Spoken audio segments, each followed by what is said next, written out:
Hello, welcome to our Friday's episode. This time, not really a market recap, maybe next time, but for now, Yuga Labs has finally replied to the allegations. Most notably, that they're Nazis. So, let's get into it. So over here, we have a Medium article where they talk about it. So I will press play. I will see if we can get this audio going. So let's see if this works. Crazy disinformation campaign accusing us, a group of Jewish, Turkish, Pakistani, and Cuban friends, of being super secret Nazis. So yeah, you should be able to hear that. So yeah, what they're saying is, as you may have heard, we have become the target of a crazy disinformation campaign accusing us, a group of Jewish, Turkish, Pakistani, and Cuban friends of being super secret Nazis. And they go on to say, even though the at ADL, I believe, quote me if I'm wrong, it is some company institute that protects Jewish people, like the saying here. They investigated and they found that those claims just aren't true. So I'll press play. Nazis. Even though the ADL, which exists to protect Jewish people around the world from just this sort of hatred and slander, has confirmed this isn't true, trolls are still spreading ridiculous conspiracy theories online and using them to sell knockoff NFTs. Surprise. So this is in regards to the BAYC, the Ryder Ripps Bored Ape Yacht Club, who work together with some quote-unquote journalist, dare I say journalist, to push out this whole documentary on YouTube or something, where they go in and like quote-unquote expose Bored Ape Yacht Club, and it went viral to a point where it appeared on some pretty large podcasts, and that's why Yuga Labs decided that this is becoming so big they need to say something about it, right? So that's why they're here right now. So the BAYC got delisted from OpenSea quite some time ago. They're pretty fast with it. I think they said something about how they used their IP or something, which I think they did. So I'll carry on. Surprise. We've responded to much of this bullshit before. Here. And. Here. So the here and here, just so you know, I'll open it up. It is just a large thread about Yuga Labs, about BAYC. So they mentioned that they talked about it before, and then here it's a Medium article by Farouk where they talk about it some even more. So and then they mentioned another thread being mentioned. Others have also come out and called this out in a detailed way. Twitter.com. We've not responded in further detail to these allegations because frankly they are insanely far-fetched. That said, we woke up this morning to a podcaster we respect talking about this conspiracy theory, and that was pretty surreal. Made us feel like it was time to come out and put an end to all this. Yeah, so I believe this is in reference to H3H3 talking about it. Let's see if I can find it.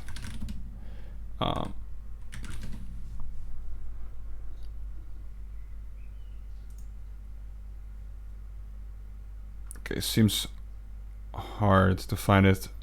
At least that's what I've heard, that they talked about it, and apparently they were quick to jump the gun, and I believe they're also Jewish, so unsure how they reacted, but on Twitter people weren't too positive about how they talked about it, so maybe they thought it was real or something like that.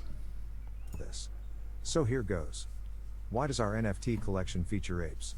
There's a long history of people affectionately referring to themselves as apes in crypto, which is why some of the rarest and most valuable NFTs in the CryptoPunk collection, which dates back to 2017, are the apes. Yeah, so, think about, for example, when people say ape in, do you think that this term came from the NFT collection? Because it didn't, people buying an exuberant amount of crypto like currency aping in because we're apes, right?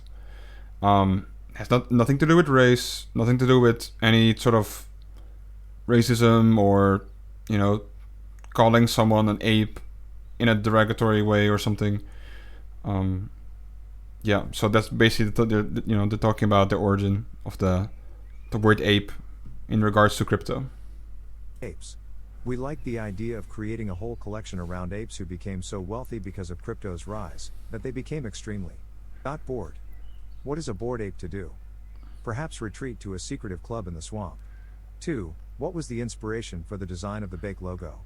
We never wanted to take ourselves too seriously, so the look of the club is ramshackle and divey.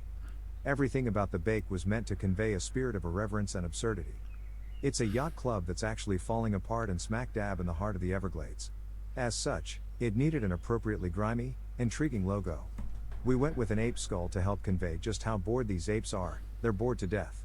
Below is Gordon's email to the designer we worked with on the logo, laying out our inspirations: punk, streetwear, and skate references, maritime flags and pennants, old yacht club flags, etc. The BAYC is a club, so having a version of the logo that was a patch made sense to us, and we borrowed from other yacht club logos and motorcycle club patch designs. Yeah, so I think this is really sick because one of the allegations was, hey, your logo looks like the they talk about it. Hey, your logo looks like some World War Nazi thing, right? So it's really cool that they talk about their, like, you know, inspirations. Their, you know, hey designer, we wanted to look like this, you know. So this already disputes a bunch of their allegations.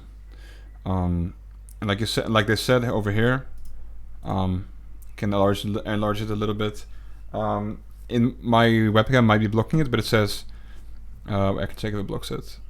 It does a little bit. It's fine. I can zoom out again.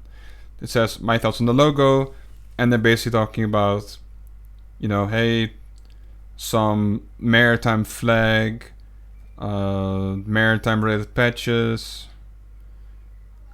and some, you know, like you see here, some other like generic examples. Mostly streetwear. Yeah, literally, it's a bunch of streetwear stuff, and then some more maritime, diving, yacht club type stuff. Designs. I'm sure our troll will find a way to tie the SBC pennant here, or other stuff, to something hateful, but it's literally just some vintage yacht club flag we found. Here's the file name we have for it: Vintage Yacht Club Flag Blue Frame 7398.jpg. Since the BAYC logo has become a main point for this troll, it's worth laying out what the Anti-Defamation League had to say on the subject when contacted. The Nazi Totenkopf is one very specific graphic design of a skull and crossbones, and the monkey skull resembles it in no way except insofar as all skulls resemble each other to a certain degree. Mark Pitcabbage, Senior Research Fellow at the ADL Center on Extremism. Full article here. 3. Talk about the company name, Yuga Labs. We're nerds, and Yuga is the name of a villain in Zelda who has the ability to turn himself and others into 2D art. It makes perfect sense for an NFT company. We were also aware that Yuga means era in Sanskrit. Gordon spent a decade practicing Hinduism, and the Kali Yuga is the current era we are in according to Hinduism. The ADL quite literally laughed at the suggestion that the term Kali Yuga had anything to do with white supremacy. So this just goes to show again that there's so many points being made about people who think they know what they're talking about, but in all actuality they don't. So yeah, you know, I agree with what they're saying. It seems like a very sick name for a company, for an NFT company. You know, referring to, you know, being able to turn himself and others into 2D art, and also meaning era in Sanskrit, which is really, really cool. White supremacy. 4. What was the inspiration for the founders' pseudonyms? We came up with our pseudonyms on the fly right before launching the BAYC. We wish we spent more time on it, because it's weird and hilarious to get on a meeting with important people at large companies and say something like, "Hi, I'm Tomato." Emperor Tomato Ketchup is the name of a Stereolab album. It's a good record, It was ranked 51st on Pitchfork's list of the 90s best albums. Tomato has been an avid vinyl collector many years and thought the name was funny. No Sass chose his name because Gordon can get very sassy in the mornings with him and it became an inside joke. Gordon Goner. Goner came from the fact that Gordon was sick and in and out of hospitals a lot over the past 10 years, over the course of which he started to think of himself as a goner. Also, he thought that the name Gordon Goner sounded cool, like Joey Ramone. Garga chose his pseudonym because he's a massive fan of the StarCraft, and hates Smurfs, which is how you refer to people who cheat the ladder system in the game. That's why his bio on the BAYC site was just StarCraft obsessed. Eats Smurfs. In addition, he found out shortly before BAYC launched that his wife had never seen the show Smurfs, which he thought was crazy, so they started watching it back then. Plus, his friends always rip on him for prematurely balding. There are other claims on our trolls site, each more ridiculous than the last.